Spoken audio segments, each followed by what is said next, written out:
Gostaria, Zona, de parabenizar pelo projeto, né? Projeto muito importante.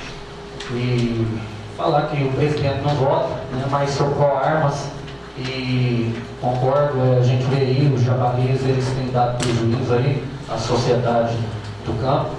E quero falar para vocês que temos uma reunião extraordinária para já aprovar o projeto. Então, se vocês quiserem esperar, certo? No grande expediente, fará uso da tribuna livre os inscritos Mário Quinchava Neto, ele é coordenador do grupo Pro-Armas do Canil do Caçador de Uberlândia, Minas Gerais. A tribuna já está livre, já está disponível.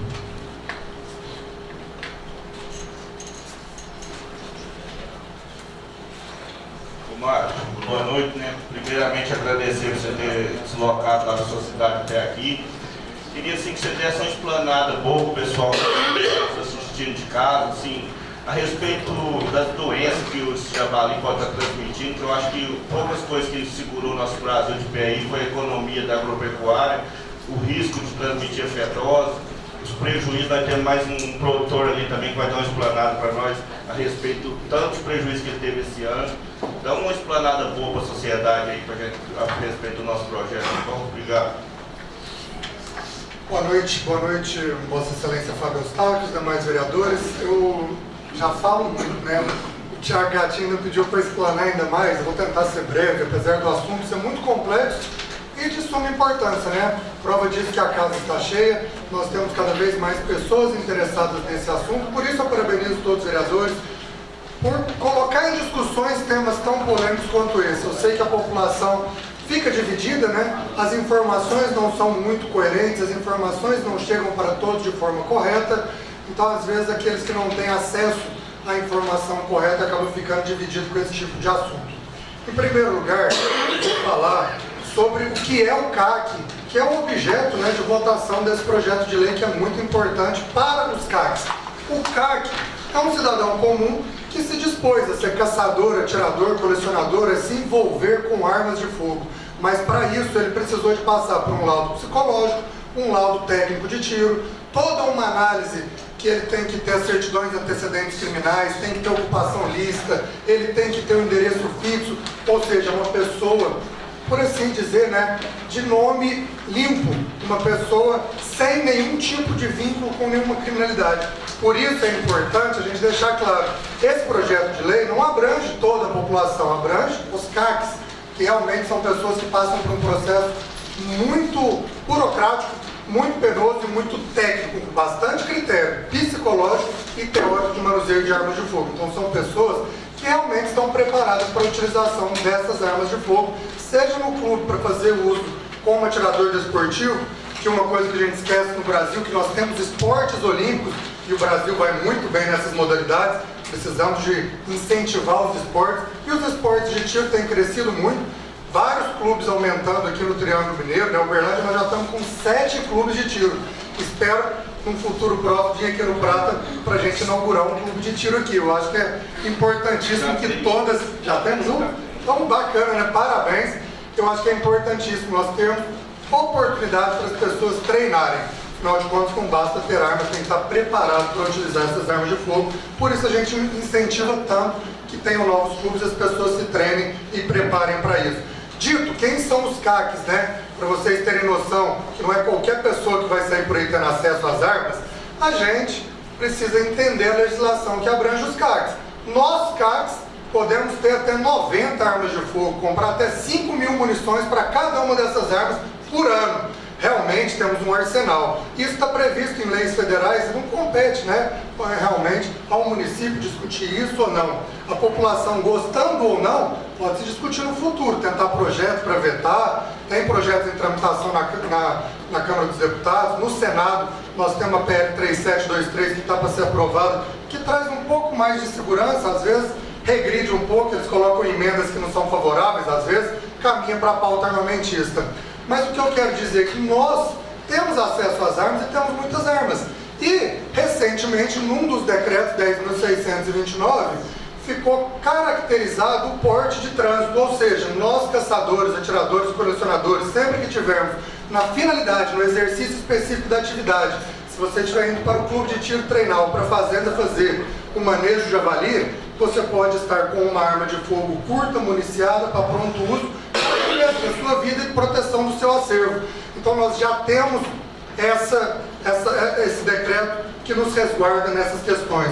E o porquê da importância desse projeto de lei, não somente para o dia dos CACs, porque é importante reconhecer, né? São muitas pessoas envolvidas, precisa de ter um olhar das autoridades realmente para essas atividades, mas principalmente pelo texto, que apesar da emenda aqui, eu acho que ainda ficou muito bom, que caracteriza como efetiva necessidade, como risco a atividade dos CACs. Afinal de contas, como eu disse, temos muitas armas, somos vulneráveis. Uma pessoa com uma faca me pega entrando na caminhonete, me faz ir na minha casa e entregar todas as armas. E qual a consequência disso para a população? São armas nas mãos dos criminosos. Por isso nós estamos trabalhando em cima dos pedidos de porte para os CACs. Porque o porte, diferente do porte de trânsito que é regulamentado hoje pelo Exército Brasileiro, e nós temos direito, como eu disse, de portar uma arma de fogo sempre que tiver com a finalidade, o porte é abrangente. Ele vai nos resguardar em todas as situações. Afinal de contas, o Mário que está aqui hoje falando nessa tribuna não é um Mário diferente do que estava ontem caçando. Se ontem eu poderia portar uma arma de fogo curta para proteger o meu acervo, por que hoje eu não poderia portar uma com a mesma finalidade também? Então lembrando que os CACs passam por treinamentos, passam por avaliação psicológica e obviamente por terem muitas armas são vulneráveis. Por isso a gente tem feito esse trabalho junto aos municípios e nós já temos vários municípios que aprovaram. Só para citar, no Triângulo Mineiro nós já aprovamos em Canápolis, Capinópolis, Campina Verde, Iturama e vários outros estão com projeto em tramitação, tenho certeza que nós vamos aprovar. E qual é a importância e qual é a consequência dessa aprovação? Hoje, como disse muito bem no texto, o porte pela Polícia Federal, ele já é previsto na Lei 10.869, que é o dito Estatuto do Desarmamento, lá de 2003, quando a população votou em favor do acesso às armas, o governo fez o contrário e criou leis restritivas. Apesar das leis restritivas, manteve o porte. Qualquer cidadão hoje pode dar entrada na Polícia Federal e solicitar o porte. O único problema é que o texto ele é confuso, por assim dizer, né? Ele deixa margens para interpretação. Quem dá o porte é o delegado da Polícia Federal e ele tem que entender que tem realmente uma atividade de risco, que realmente tem efetiva necessidade do pedido daquela pessoa. E na maioria dos casos, isso não tem sido atendido, eles têm negado. Então esse projeto de lei traz, tão somente para quem está solicitando o porte, quanto para o delegado da Polícia Federal, um pouco mais de tranquilidade na decisão a ser tomada. Não é uma coisa imediata, não é aprovando esse projeto, os CACs vão ter porte, o processo continua o mesmo. Todos os CACs têm que dar entrada na Polícia Federal, se submeter à avaliação do delegado de Polícia Federal. Mas ele traz sim um pouco de segurança, mas sobretudo, a principal importância desse projeto é trazer reconhecimento aos CACs. Vocês, do município do Prata, estão sendo amparados pelos vereadores. Se o delegado vai concordar ou não, se as leis vão permitir ou não que vocês tenham porte, é outro caminho. Mas a Câmara de Vereadores do Prata se preocupa com vocês e está votando a favor da segurança, não só de vocês, mas de toda a população. Porque, como eu disse, não queremos que essas armas caiam na mão de bandidos. E aí, em paralelo a isso, né, eu sou coordenador do ProArmas, o que nós temos feito? Mudou a superintendência da Polícia Federal. Nós estamos fazendo um trabalho de cima para ter uma padronização, para que todos os pedidos sejam analisados da mesma forma. Então nós estamos caminhando nas bases para aprovar os projetos de lei no município e em cima para que a Polícia Federal padronize, para que todos os delegados sigam o mesmo padrão. A nossa expectativa é que isso funcione e que os senhores CACs que tiverem interesse, né, porque o processo é complicado, é caro, é mais trabalhoso do que o processo de CR, inclusive, mas os senhores que tiverem interesse podem entrar com pedido de porte e provavelmente ele vai ser deferido pelo delegado. Bom, dito isso, né, eu vou fazer uma pequena explanação do que o Thiago falou com relação aos problemas do javali. Os problemas do javali não envolvem Polícia Federal, não envolvem Exército, não está diretamente linkado às armas de fogo. Quem regulamentou o manejo de javali em todo o território nacional foi o IBAMA. Por que o IBAMA fez isso? Como muito bem disse a vereadora, nós não queremos de forma alguma prejuízo aos animais silvestres. E é justamente por isso que o IBAMA liberou o manejo do javali, porque é um animal exótico, é um animal que não faz parte da fauna brasileira. Não se iludam, o IBAMA não está preocupado com os produtores rurais e o tamanho do prejuízo que o javali traz para a lavoura. Isso é muito grave, traz um problema financeiro para o Brasil de uma forma geral, mas isso nunca foi motivação para um órgão ambiental se manifestar ainda mais numa situação tão polêmica como essa.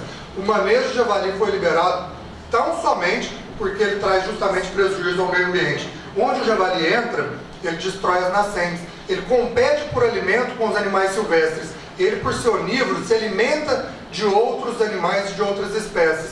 Como consequência, ele traz um prejuízo enorme para o meio ambiente. E aqui precisamos fazer um parênteses para deixar muito bem separado.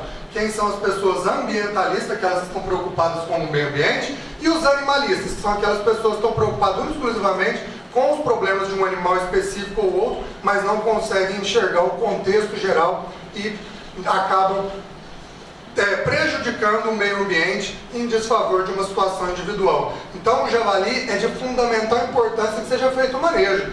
E uma outra questão que é muito importante e pouco discutida, e essa sim, pelo aspecto financeiro, motivou o IBAMA a liberar o manejo de javali, que são as questões sanitárias. O prejuízo para a agricultura, né? O produtor planta mais no ano que vem, o produtor dá um jeito.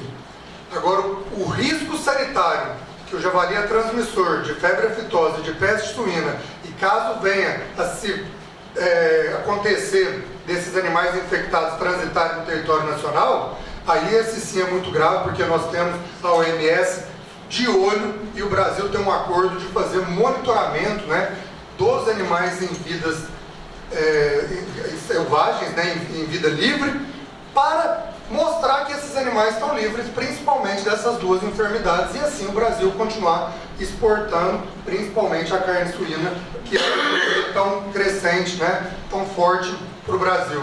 Então são esses os motivos principais da importância do manejo de javali. Mais uma vez, né, parabenizo os senhores da casa, parabenizo os amigos CACs, simpatizantes e produtores presentes.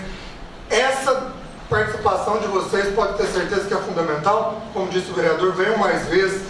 Essa casa está à disposição da população. E esse ano, especialmente, é um ano político, nós temos que ter muita atenção com isso. Façam o voto de vocês de acordo com os interesses.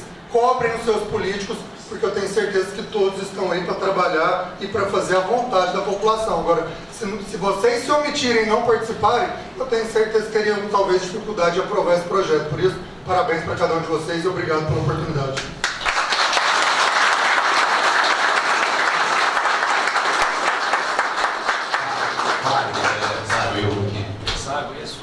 Posso fazer perguntas? Pode. Mário, eu queria entender assim, e até que eu gostaria que você explanasse, se existe algum estudo com exemplo, o número aumentando de CACs, né, e a proliferação do javali, se tem algum contexto lá no futuro que pode ser que venha a zero essa proliferação, ou não existe? Basicamente os números, né? Quantos javalis, se existe algum estudo dessa forma, até para o pessoal de casa entender a importância dos CACs estarem nas fazendas, fazendo a baixa desses animais. Existe alguma coisa desse tipo? Então, infelizmente, né, o nosso órgão regulamentador, que é o IBAMA, cria muitas burocracias. Para você ter ideia, todas as fazendas que nós vamos fazer o manejo, tem que fazer o cadastro prévio dessa fazenda. Tudo bem que é um site, é eletrônico, você faz online, né? Mas é uma burocracia a mais e ela não traz uma tabulação de dados. Se trouxesse, seria muito importante. Nós somos obrigados a apresentar para o IBAMA relatório de cada propriedade que a gente faz manejo e quantos animais são abatidos. Mas o IBAMA nunca apresentou um relatório desses números. O que nós temos hoje de realidade são estudos, principalmente de universidades, que mostram o avanço. Para te resumir, a minha experiência é que nós não temos a menor possibilidade de controlar o javali. Nós temos que aprender a conviver, incentivar os controladores, né? Nós que fazemos o manejo de forma voluntária, e aqui gostaria de fazer uma ressalva. É o maior projeto ambiental voluntário do mundo. Nenhum outro projeto no mundo envolve tantas pessoas trabalhando gratuitamente em prol do meio ambiente como o manejo de javali é feito no Brasil. E é gratuito para o Estado, porque para quem faz o manejo pode ter certeza que é muito oneroso, as armas são caras, o processo é caro, as munições são caras, é difícil fazer realmente esse manejo. Você pega países como os Estados Unidos, onde o número de armas é muito maior do que o Brasil, as políticas públicas são voltadas para incentivar esse tipo de atividade, e lá eles não conseguiram acabar com o javali. Lá eles usam helicóptero, que aqui é proibido fazer tiro embarcado, lá eles usam, lá eles põem veneno, usam dinamite, faz tudo possível realmente para tentar exterminar e não acabaram. Aqui, onde nós gastamos basicamente 1 ano para ter acesso a uma arma de fogo. Como eu disse, o processo CE ele é penoso, ele é burocrático. Nós estamos lutando contra o sistema. Apesar disso, tem feito efeito. Tem vários produtores aí, tem vários caçadores que têm conseguido diminuir a população. O que precisa de mais incentivo, que mais pessoas se envolvam. Eu diria para você que o cenário não é favorável para a erradicação, porém, ele é favorável sim para a manutenção, para que a gente consiga controlar, não vai ter um excesso muito grande da população de javali. Vamos ter que aprender sim a conviver com eles, o produtor tomar suas medidas aí para amenizar o prejuízo, mas não vamos ficar livres do javali nunca. É um animal extremamente adaptado, é um animal muito precoce. Na pecuária a gente sempre busca isso, né? A heterose, fazer o cruzamento industrial. Isso é o melhor cenário para a pecuária hoje desenvolvida. E no javali isso foi feito, só que de forma natural. Nós pegamos o javali, que é um animal muito rústico, e ele cruzou com o nosso porco caipira, nosso porco de granja, que muitas das vezes foi selecionado, melhorado, preparado. É um animal extremamente precoce, é um animal prolífero, é um animal que com 4, 5, 6 meses já está parindo, já está se reproduzindo e traz 10, 15 filhotes em cada ninhada. Então é um animal que realmente é muito difícil o controle, justamente pela velocidade de proliferação dele. E aí nós temos hoje no município do Prata várias propriedades que, por ideologias individuais, até um alerta, um apelo que eu faço aos senhores, que conversem com esses produtores rurais que não permitem o manejo de javali na propriedade deles. Então elas acabam se tornando um santuário, um criatório de javali, dificultando ainda mais que os caçadores possam diminuir essa população. E se para tirar o porte, agora nós temos para tirar o porte nós podemos derrotar 2.000, tem que ter um despachante? Bom, nem o CR e nem o porte e nenhuma das atividades que envolvem armas de fogo é necessário o despachante. Cada pessoa pode entrar individualmente e fazer o seu processo. Eu, particularmente, não só por eu ser despachante e estar nessa atividade há muitos anos, mas eu me tornei despachante justamente pela dificuldade em acompanhar o processo. As leis mudam muito rapidamente. Na verdade, os decretos que envolvem principalmente o Exército Brasileiro, eles sofrem muitas alterações. O site agora é um sistema eletrônico, que é o Sigescorp, que faz a parte do CR.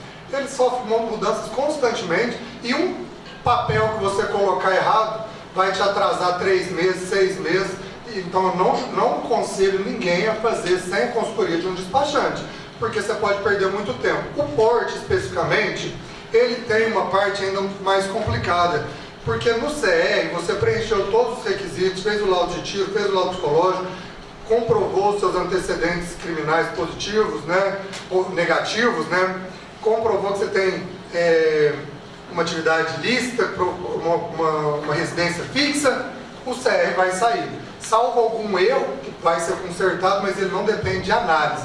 O porte, como eu disse, ainda depende da análise do delegado. Mesmo com esse projeto sendo aprovado, o delegado que vai analisar. E na hora que você faz o pedido do porte, tem um campo que é para você colocar por que você está solicitando esse porte. Então esse eu sugiro que seja muito bem feito, bem redigido, melhor do que por um despachante, por um advogado que entende a legislação, para deixar o delegado federal que vai analisar o processo mais à vontade para ele aprovar o seu pedido.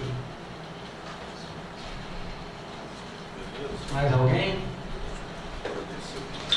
Márcio, queria te agradecer de novo por você ter vindo. E, Mourão, eu queria que você fizesse um favor para mim de poder filmar o pessoal que está aqui hoje, para a população entender que tipo de gente que está aqui hoje. A gente está vendo que vários empresários, produtores rurais, sabe, toda gente de bens, igual um cidadão fez um vídeo aí nos atacando, falando que é os CAC que colocam a vida do pessoal em risco.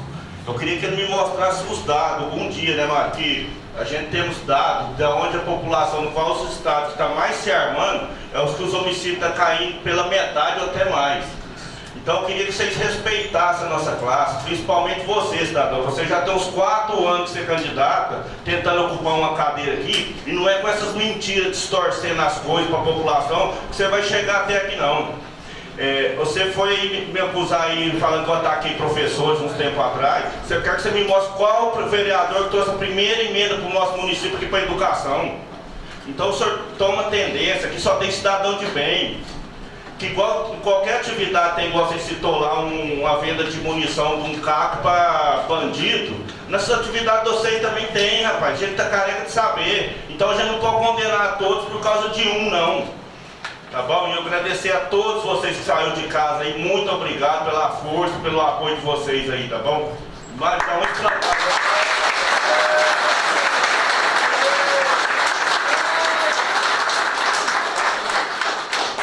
Ô Mário, eu queria que você falasse também dos dados dos CAC, do pessoal que está comprando arma registrada pela Polícia Federal, que é a posse também. Dos dados, né, para ver se é igual eles falavam lá em 2002 para desarmar a população, que a taxa de homicídio, crime ia diminuir, como que está hoje? Esse é um aspecto muito bacana da gente analisar, porque hoje nós temos dados, né? Quando nós tivemos a eleição passada, eu comprei brigas em vários grupos de WhatsApp, porque eu achava, baseado nos números de outros países, que se a gente aumentasse as armas em mãos da população de bem, nós teríamos redução da criminalidade, mas eu simplesmente achava, porque realmente não dá para comparar um país com o outro, né? Mas nós tivemos a oportunidade de viver isso no Brasil. O número de CAC saiu de 300 mil e hoje nós somos 1.200.000. Então o número aumentou muito, o número de armas em mãos da população de bem aumentou muito, e o que nós vimos foi justamente a criminalidade despencando. Com relação aos incidentes ou aos crimes envolvendo CACs ou armas da Polícia Federal, é muito simples, né? Qualquer pesquisa que você fizer, você vai ver que são números insignificantes.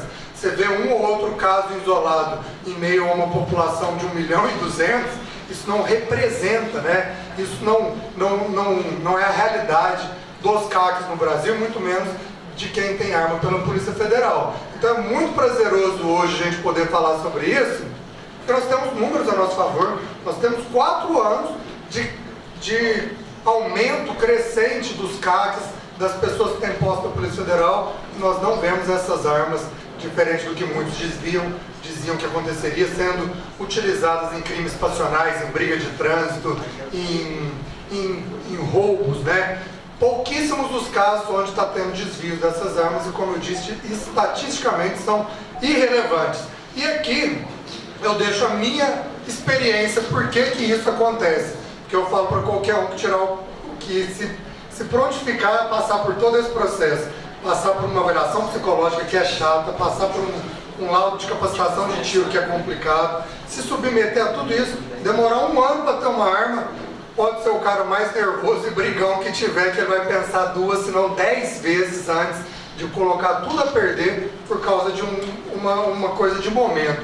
Então, é muito prazeroso mesmo a gente poder falar sobre isso hoje, porque a realidade, as pessoas de bem não se envolvem em crimes. E a lei não serve para as pessoas que não vão seguir a lei. Não adianta ter um estatuto de desarmamento, porque os criminosos não vão seguir. Se fosse assim, bastava ter um estatuto proibindo roubar, bastava ter um estatuto proibindo feminicídio. Quem está predisposto a praticar o mal não vai seguir as leis. Então a lei serve tão somente para as pessoas de bem.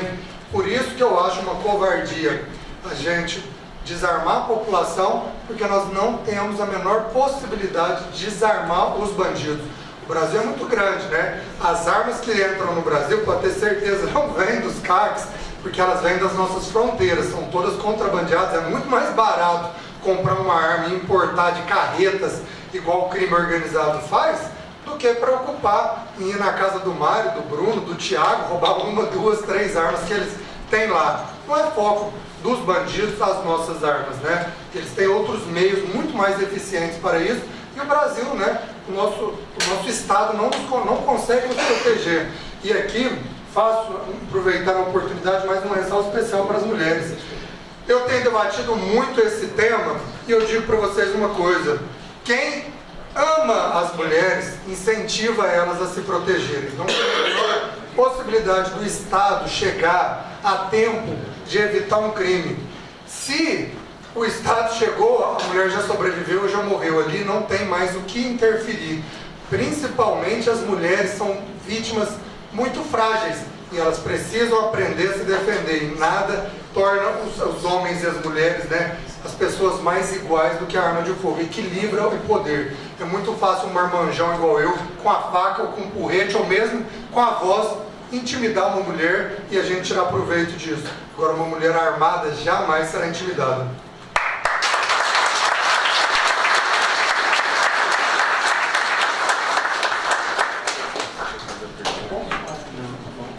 Em segunda discussão, a redação final ao projeto de lei número 024/2022, que reconhece o município do Crato, Minas Gerais, no dia 9 de julho, como Dia Municipal dos Colecionadores, Atiradores e Caçadores de suas atividades, como atividade de risco, de autoria dos vereadores Thiago e Jair.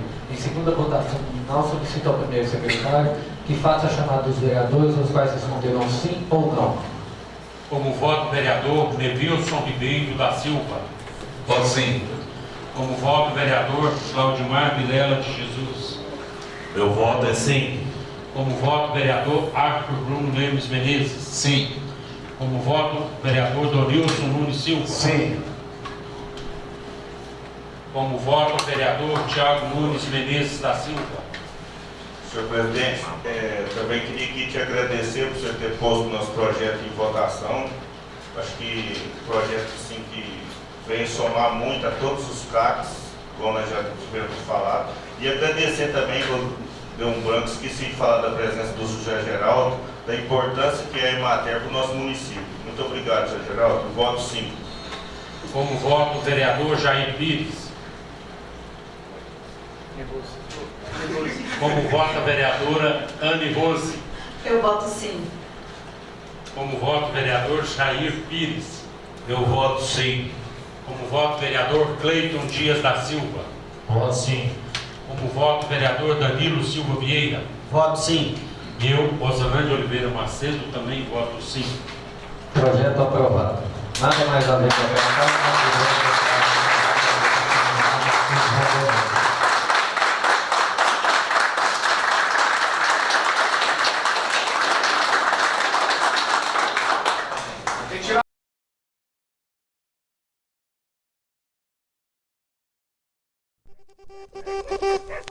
Thank you.